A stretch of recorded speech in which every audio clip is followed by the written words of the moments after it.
In February of 2018, I was teaching outside Plattsburgh, upstate New York. Winter up there isn't a season, it's a condition you live under. That day, I stayed late at school putting together a small packet for one of my kids who'd been struggling. Just something to let him know someone noticed. When I finally walked out, the wind had teeth. Snow was already moving sideways under the parking lot lights, thin at. First, I brushed off my car, let it warm, checked the weather app. Warning. Box flashing. I told myself what I always told myself. You're prepared. You've driven in worse. I had a blanket, a scraper, a charger. I wasn't reckless. I was just trying to get home. The first stretch of road was manageable. Then the snow thickened in layers, visibility shrinking by the minute. 50 yards became 20. The world narrowed to my headlights. And nothing else.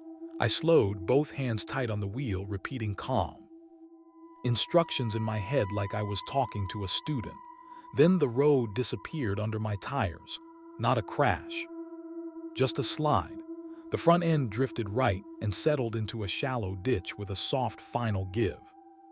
Snow puffed up around the bumper. I sat there with the engine running, wipers squealing, listening to the wind scrape. Snow across the car. Okay, I said out loud because silence makes everything worse. I tried backing out. The tires spun uselessly. Rocking it only dug me in deeper. My phone showed one bar that flickered like it might give up any second. I called my brother straight to voicemail, texted him my location, and waited for it to send. I tried 911, the call dropped. That's when the lights appeared, big rotating orange lights blurred by snow. The low rumble of a snowplow eased up behind me, blocking some of the wind. Relief hit me before logic did. The driver climbed down, boots crunching, reflective jacket bright even through the storm. He looked normal, mid-30s. Maybe solid, familiar in the way utility workers always are. You all right? He asked through my cracked window. Yes, I'm stuck. He nodded. He happens. Storm's coming up hard. I was trying to get home. Come sit in the cab, he said, already turning toward his truck. Warm up, I'll see what I can do. Something in me hesitated. I'm okay in here, I said. I can. Policy, he interrupted with a light laugh. Can't have you freezing out here. Liability. That word did it. Policy, official, final. I grabbed my phone and purse and stepped into the snow. The cold bit instantly. Heat rolled out of the plow. Cab when he opened the door, thick and comforting. I climbed in. The heater blasted my face. For a moment I let myself relax. Then he climbed in and shut the door. Click, click, the locks. He didn't look at me when he did it. Where you headed? He asked. Home, live. Alone, I blinked. I'm married.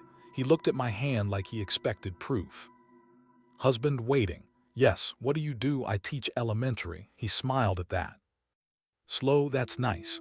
I pulled out my phone and started typing a message to my brother. Anyway. Something felt wrong in a way I couldn't yet name. Don't waste your battery, he said, noticing immediately. It's fine. I replied, keeping my voice even. His hand drifted toward mine, casual-like.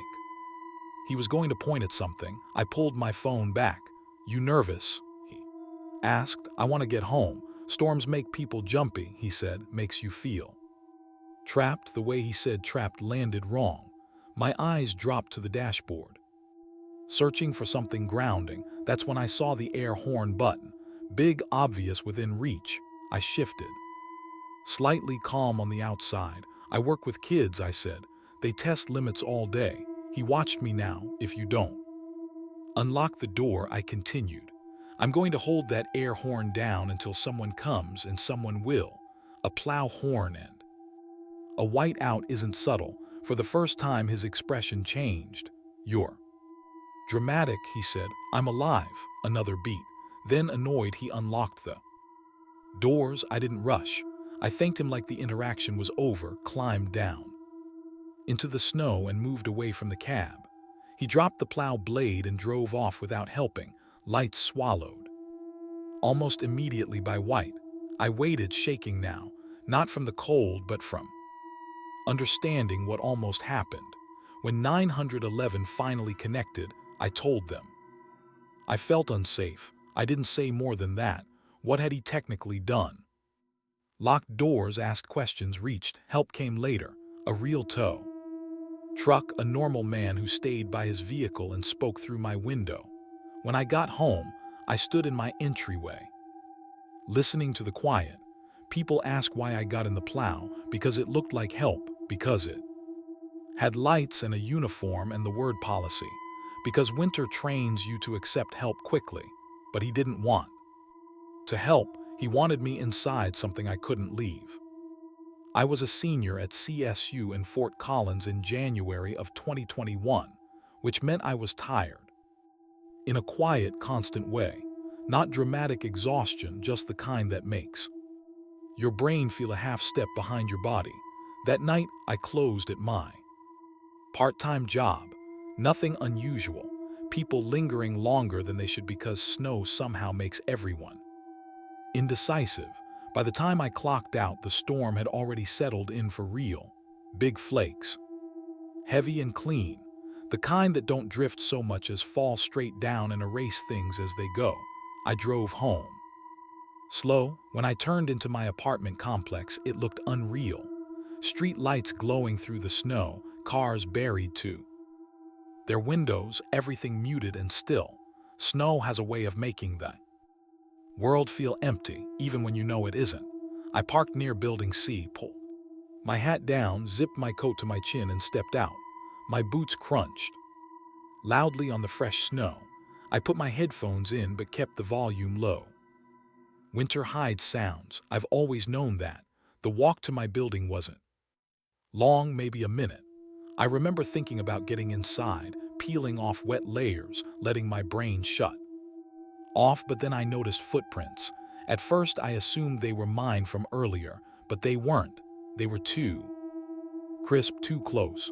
A second set just off to the side of mine, same direction, not crossing. I didn't want to jump to conclusions. People live here. People come home. It's snowing. But the longer I walked, the more wrong it felt. I slowed down. My gut tightened up. That internal click that tells you to pay attention. I stayed still for a second, then turned. Halfway down the path near the parked cars, a man stood under the lights, put up, hands in his pockets, face hidden by shadow and falling snow, not moving. He didn't wave, didn't apologize, didn't pretend he was doing something else. He just stood there like he belonged. I turned back around and kept walking faster now. I could feel my pulse in my ears, the cold biting through my gloves. Behind me, crunch. Crunch. When I turned, he was closer. Not by much, just enough to notice. Enough to confirm it wasn't my imagination. I pulled my phone out and unlocked it, holding it like a shield. I pretended to scroll, then lifted it to my ear and said loud, "Yeah, I'm right by Building C. See you in a second." I listened. The footsteps behind me changed. Not into running, just faster. Closing the gap. That's when I saw my stairwell door ahead. Glass panel, metal frame, keypad lock that always took 2 tries. I walked faster. My hands were shaking now, snow sliding down my sleeves as I fumbled for the fob. The lock didn't register the first time. I tried again. It clicked.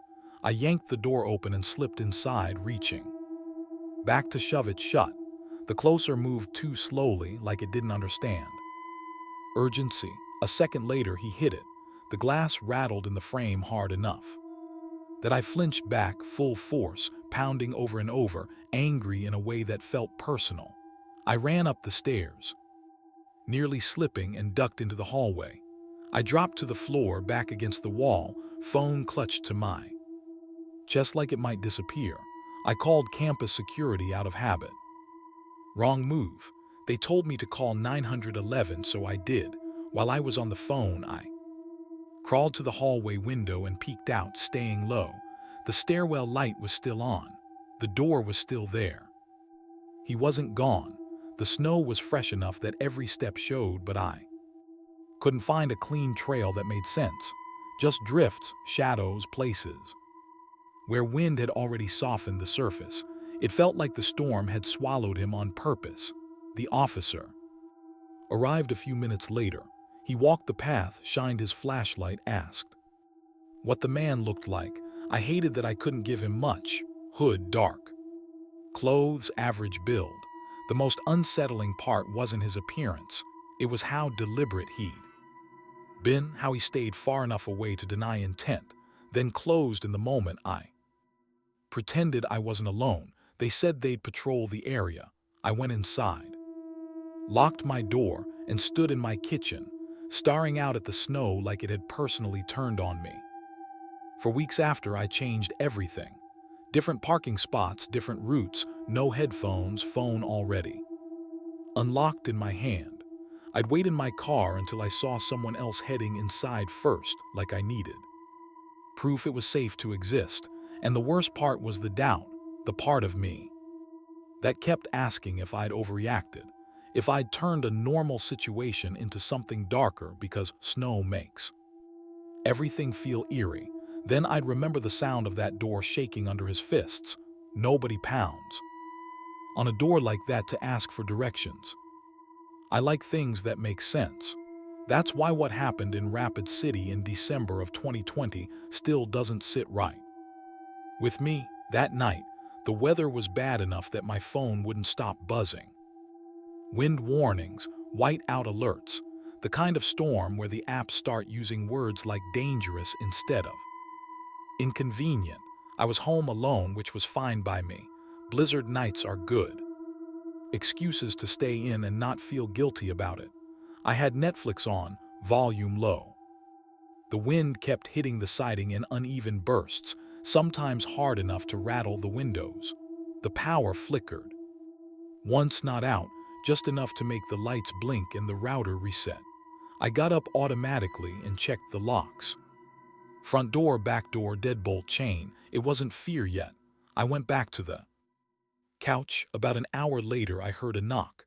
Not a random noise, not wind, not something falling.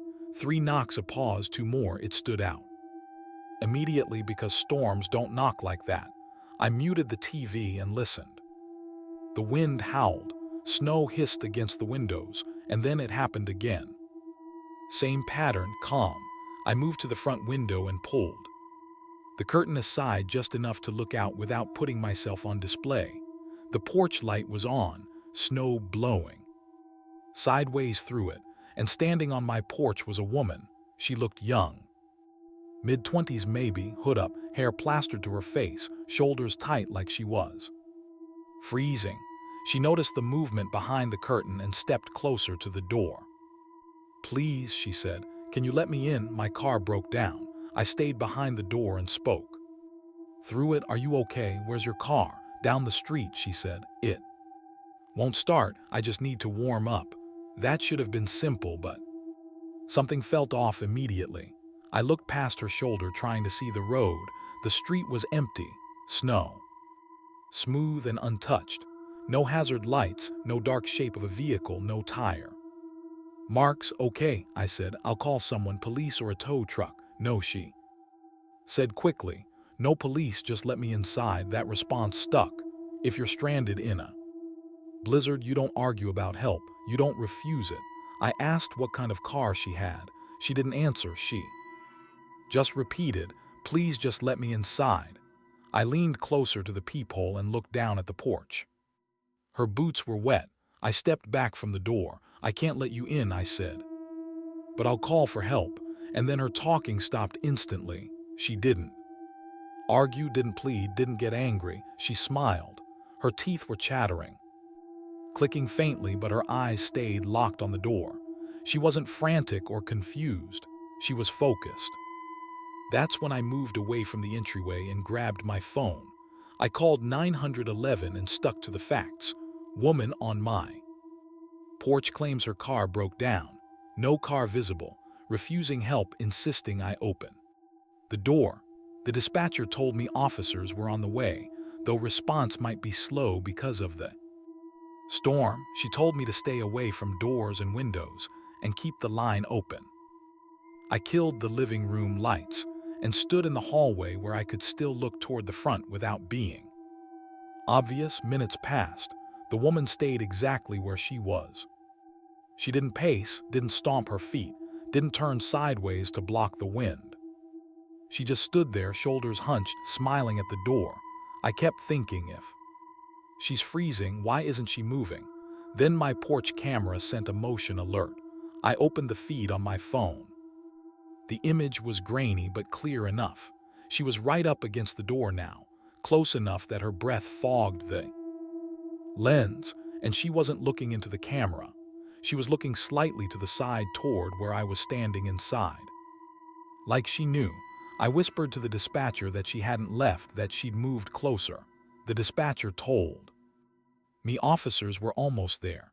Headlights finally cut through the curtains, followed by red and blue flashes washing across my ceiling. On the camera feed, the woman was there. Then she wasn't. 1 second she filled the frame. The next, the porch was empty, snow blowing through the light like nothing had ever stood there. The dispatcher told me to stay put. Moments later, a different knock came. Short, firm, police.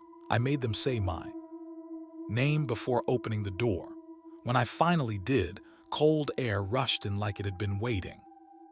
They checked the porch, the steps, the street. One officer crouched near the base of the stairs, shining his flashlight over the snow. "There aren't any tracks," he said. That didn't calm me. It confirmed what I already knew. They walked around the house. Flashlights moved through the yard, the storm swallowing their voices. Then one of them called out from behind the house. I went to the back window. My back windows were covered in smeared handprints, not neat ones, full palms. Fingers dragged down the glass like someone had pressed against the glass and moved, trying to figure out where I was inside. There were no tracks in the yard beneath them. The officers took photos, asked questions I didn't have answers to, promised extra patrols. Eventually they left. I didn't sleep. That night, I sat on the couch with every light on, listening to the wind, replaying her smile and the way she stopped talking once I said no. For weeks after, I checked my locks twice. I adjusted the porch camera to cover more of the yard. Every knock, even normal ones, made my stomach tighten. Storms don't bother me the same way anymore, because that night taught me something I don't like thinking about. She didn't need shelter. She needed me to open something. After my husband died, winter felt longer, not colder, just heavier. I'd wake up, make coffee, stare out the kitchen window, and measure my day in inches of snowfall. Snow is just work when you live alone. People who haven't had to do it every time don't really get that. They talk about how quiet it is, how pretty everything looks covered in white. But when there's no one to trade mornings with, no one to say, "I'll handle it today," snow isn't peaceful, it's an obligation that shows up whether you're ready or not. Boots by the door, old coat, gloves that were worn thin but familiar, shovel. My driveway wasn't big, 1 car wide, just long enough to reach the street. I cleared it myself because I could, and because it felt important to prove that I still could. I was a nurse most of my life. Retired, yes, but I didn't like feeling helpless in my own home. So in February of 2018, my mornings followed a rhythm: coffee, shovel, scrape down to the pavement, push snow to the sides, make a clean path. That morning was no different. I finished around 7:00, got it looking decent, and drove into town for groceries and a prescription refill. The sky stayed gray, the kind that never quite decides if it's done snowing. I came home late afternoon, pulled into my driveway, and stopped so suddenly I stalled the car. For a second I thought I'd turned into the wrong house. The driveway was untouched, perfect, smooth from edge to edge, like someone had carefully reset it. No sign I'd been there that morning at all. I sat in the car staring. Wind doesn't do that. I stepped out, walked up the side of the driveway, and crouched to touch the surface. It wasn't powdery. It had a pressed, even crust like it had been. Smoothed deliberately, I checked the weather on my phone. No new snowfall, no. Strong gusts since midday. I told myself maybe I remembered wrong. Maybe I hadn't. Finished as well as I thought. That's what you say when you don't want to name something unsettling yet. The next morning it was the same. I stood there with my shovel in hand, looking at a driveway that didn't look like it needed shoveling at all. This time I paid attention. I cleared it. Again, slower, more careful. And when I finished, I did something that felt childish but necessary. I poured a straight line of salt near the garage and made a deliberate zigzag pattern. With my boots across the driveway, something unmistakable. If it was just weather, the marks would still be there. That evening when I came home, the driveway was perfect again. No salt line, no boot prints, not even a smear, just smooth snow like someone had erased me. That was when irritation turned into something tighter and quieter. The feeling you get when a patient's vitals look fine, but your instincts won't let you relax. I stood in my kitchen staring out the window, grocery bags still on the counter, and thought, someone is doing this on purpose. I tried to explain it away. Kids, a prank, someone bored, but there were no footprints, no messy shoveling, no carelessness. Whoever was doing this knew how to leave nothing behind. That night I slept lightly, not because I expected something dramatic, but because I kept listening. Snow dulls the world, but it sharpens small sounds. The next day I went to the hardware store and bought a motion light. I put it off for years. My husband used to handle things like that, and admitting I needed to do it myself still felt like reopening something. It took me longer than it should have, but I installed it, aimed it at the driveway. If someone was out there at night, I wanted to know. That evening I stayed home, made soup, watched the news, tried to act like this was all overblown.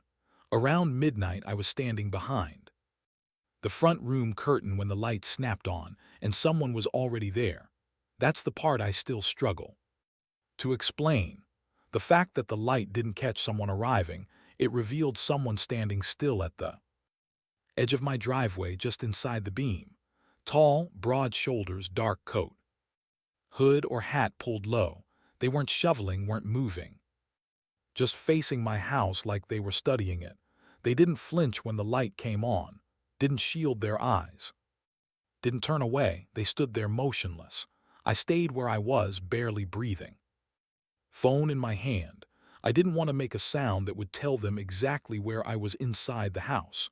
I dialed 911 quietly and whispered when the dispatcher answered. "There's someone standing in my driveway," I said. "They're not doing anything, they're just there."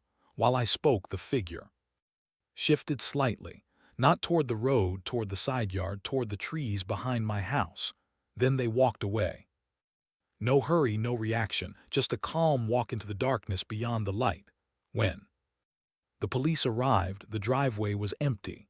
2 officers checked the area with flashlights, breath puffing in the cold. I stayed inside, chain still on the door, talking through the gap. They found boot prints immediately. Large, deep, not mine. The prints crossed the driveway and led straight into the tree. One officer followed them until they stopped. "There's no trail coming back," he said when he returned. "They just end. No vehicle, no person, no explanation." That felt solid. They took a report and offered the usual reassurances. Maybe someone cutting through, maybe a prank, but none of it sat right. After they left, I stood in my kitchen and looked out at the driveway again. Snow is supposed to feel clean, peaceful. All I could see was how easily it hid things. I stopped shoveling at night after that. Paid for plowing when I could, installed cameras, left lights on longer than necessary. And sometimes when the light starts to fade in the afternoon, I find myself watching the driveway the way I used to watch a patient's monitor, waiting for the first sign that something isn't right. I thought snow meant quiet. Turns out it's also a Clean slate for someone who wants to keep coming back. I was 19, and it was my first winter working in Gatlinburg. People picture lodge jobs as cozy. Fireplaces, tourists in sweaters, hot chocolate behind the desk. That wasn't. My reality, I was seasonal. That meant late shifts, basic duties, and being trusted mostly because I was cheap and didn't complain. The lodge sat right up against the woods. In daylight, the treeing looked harmless. Tall pines, a slope that dropped off gently, hiking trails somewhere past the first row of trees. At night, especially during winter, it felt like the building ended and the world just stopped. That December night in 2018, a snowstorm had rolled in hard. Not picturesque snow, the kind that comes sideways and makes the dark feel thicker. Wind slammed into the siding, and every now and then the whole lodge creaked like the walls were moving. I was on the late shift. I was the guy making sure doors were locked, trash got taken out, and nobody slipped on ice. Everyone else was asleep. The parking lot was empty. The woods behind the lodge were loud with wind, but you couldn't see a single branch move. Around 1:00 in the morning, I did my last trash run. I pulled my jacket tight, stepped outside, and felt the cold hit my face instantly. Snow stung my cheeks. The dumpster sat closer to the tree than I liked, maybe 30 yards away, close enough that the woods felt like they were looming over the lot. I dumped the trash, shut the lid, and turned back toward the lodge. That's when I heard it, a scream, not an animal, not coyotes. I grew up in Tennessee. I know the difference. This was raw and human, high, panicked, strained, the kind of sound that makes your body react before your brain does. It came from the woods behind the lodge. Not deep, not far away. My first thought was simple: someone's hurt. My second thought followed right behind it. Why would anyone be back there in this storm? The scream came again, shorter. This time, like whoever it was didn't have the breath to keep it going. I took one step toward the trees. Silence. I stood there listening over the storm. Nothing. I turned halfway back toward the lodge, then toward the woods again. My brain was scrambling for explanations. Anything that would let me go inside and forget I'd heard it. Then the screaming started again. I stayed still this time, and it kept going. I took another step forward. Silence. I stopped. The screaming came back. I took a step backward, still screaming. That's when it clicked that this wasn't random. I tested it like an idiot, like it was some kind of experiment. One step forward, nothing. Stand still. Screaming. Two steps, nothing. Freeze. Screaming. It never got closer, never farther away. It was holding the distance.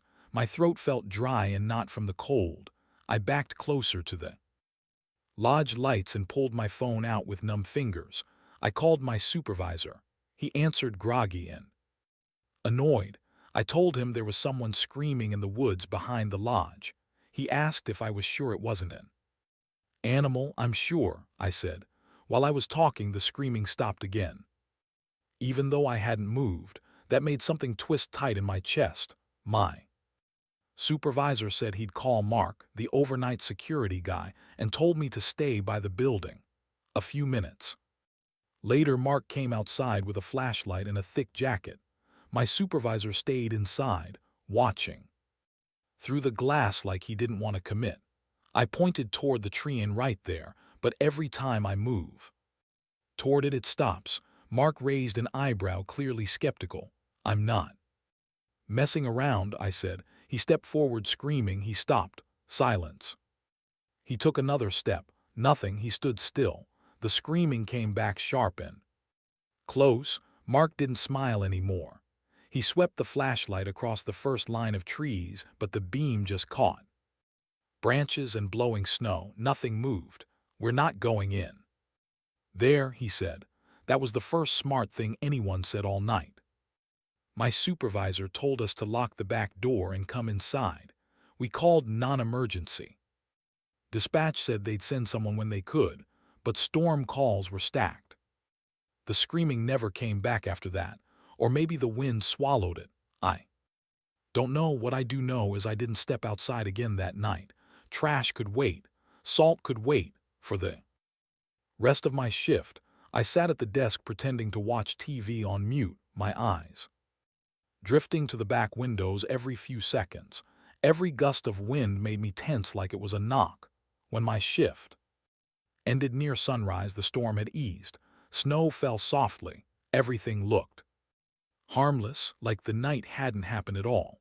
I went back out with Mark in daylight just along the edge of the woods. That's when I saw it. A single glove nailed to a tree, nailed flat against the trunk, fingers curled stiff with ice. The nail head was clean, like someone had taken their time. No blood. No tearing, just pinned there. I looked for tracks. The snow was messy, old prints, wind drifts, but nothing that made sense. No clear trail leading from the lodge, no clear path heading deeper. Mark stared at the glove for a long time. Before telling me not to touch it, he took photos, said he'd report it. I drove home afterward and sat in my car longer than usual, listening to the engine cool. My hands were still cold.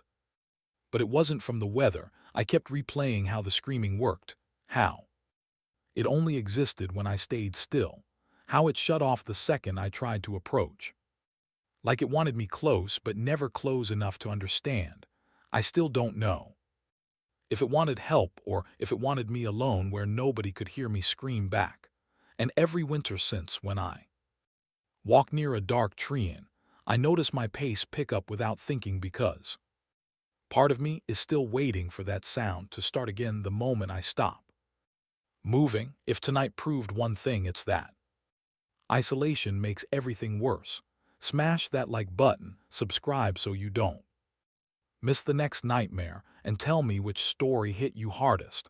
And if you think motel are just places to sleep in, move on. Click now to watch 4 disturbing motel horror stories, because some walls are thinner than they look and some locks mean nothing. Or stay put. Another video will roll right after this. Thanks for watching. Stay alert. Stay safe, and I'll see you in the next nightmare.